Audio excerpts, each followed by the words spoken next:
Alright, what's up everybody? In today's video, I'm going to be showing you guys how to properly set up your Art Pro MPA 2 and how to fully optimize it to get the best possible quality that you can out of this preamp.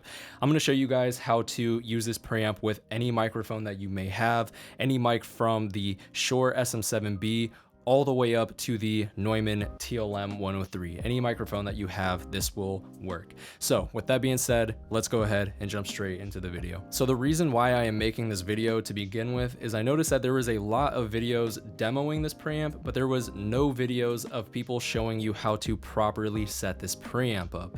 And I know that if you are just getting into recording, this can be very confusing when you look at all the knobs and switches on this thing.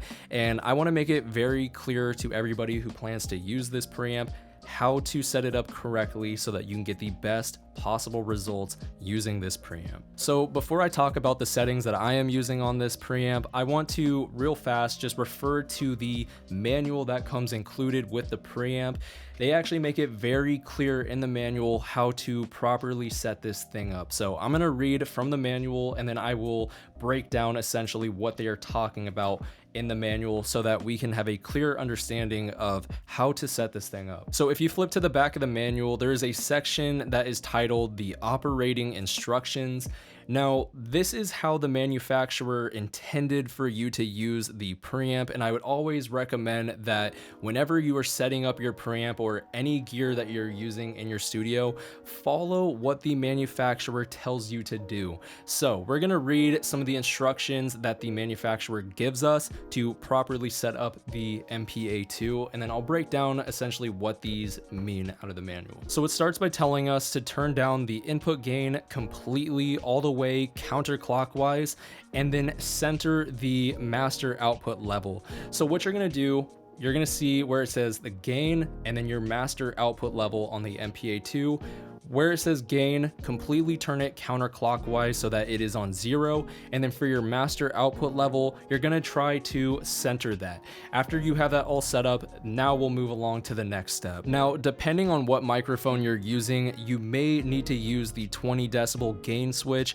A prime example of that is if you're using the Shure SM7B, it's not possible to get enough gain to that microphone using just the gain alone on here. So you're going to have to engage the plus 20 decibel switch that is on the front. So if you're using a dynamic microphone that is gain hungry, make sure you turn that on at this point. Now in my case, since I'm using the TLM 103, this thing doesn't require a whole lot of gain, so I'm going to leave that turned off. So the next step that we're going to do is actually start feeding gain to the microphone. So using the gain knob, start to turn it up and watch your VU meter. The VU meter on these units is very important to pay attention to.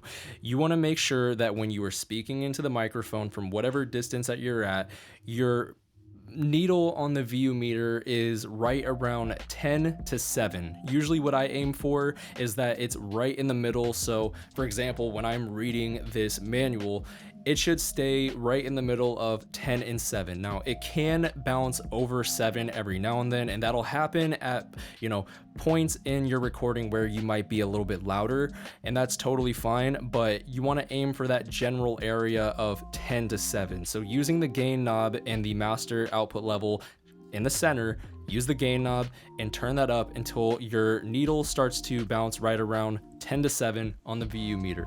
Pretty simple. Now, one thing that I want to mention is pay attention to the tube warmth meter that is in the center of the unit. Now, when I'm using this, I try to never hit the yellow bar, which it just did, and it's fine for that to happen every now and then, but you really want to try to not hit that yellow bar if you want to have the cleanest possible results. So for me, I try to shoot for, on this meter, I don't want it to go any higher than -9. If it goes above -9, at that point, I would just go over to the gain and just turn it down probably 1 notch, and I should be totally fine.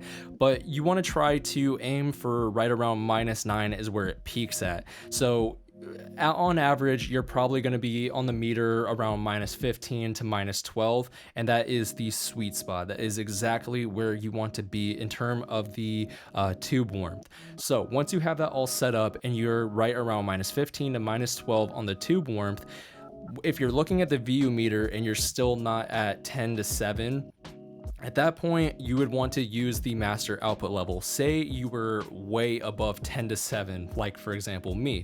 Right now, I'm at minus 15 to minus 12 on the tube warmth, but it's jumping higher than 7 and the master output level is in the center. What I would do at that point is use the master output level and just turn it down until I am right around 10 to 7 on the VU meter. So what's gonna happen is, if this is all set up correctly, we're gonna be at minus 15 to minus 12 on the tube warmth, and then on the VU meter, we should be right between 10 and 7.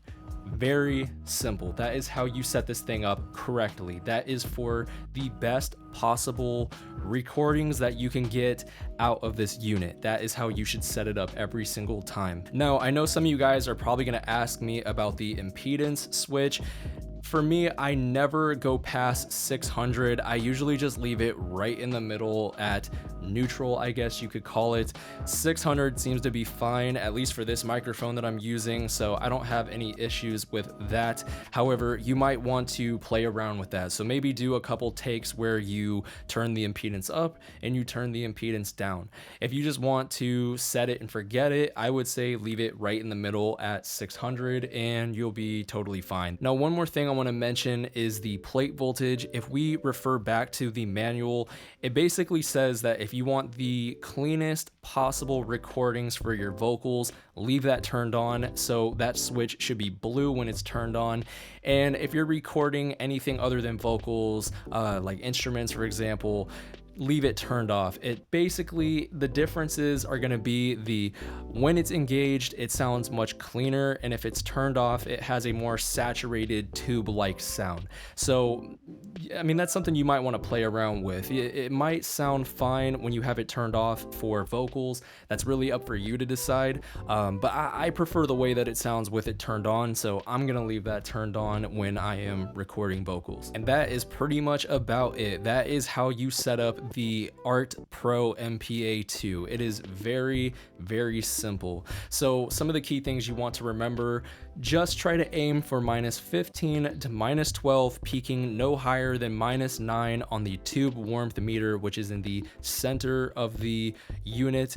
And then as for your VU meter, just aim for between 10 and 7, and every now and then it'll peak above 7, and that's totally fine. But you just want to try to aim for those general areas, minus 15 to minus 9 on the peaks for the tube warmth, and between 10 and 7 on your VU meter. If you follow those rules, you will have very clean recordings. All right, guys, and that is going to wrap it up. That is how you use the Art Pro MPA 2 preamp.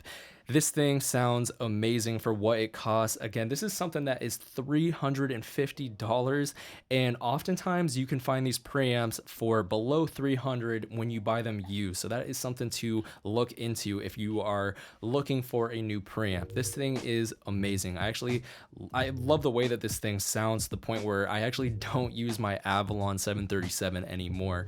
But you know, this thing is very, very good for what it costs. A lot of people recommend this thing, and a lot of professional studios use this preamp, believe it or not. It is that good. Anyways, guys, that about wraps up the video. If you haven't already yet, be sure to subscribe and hit the bell icon so that you can stay updated for any of my upcoming videos in the future. With all that being said, take care, everybody. I will see you all in my next video. Peace out.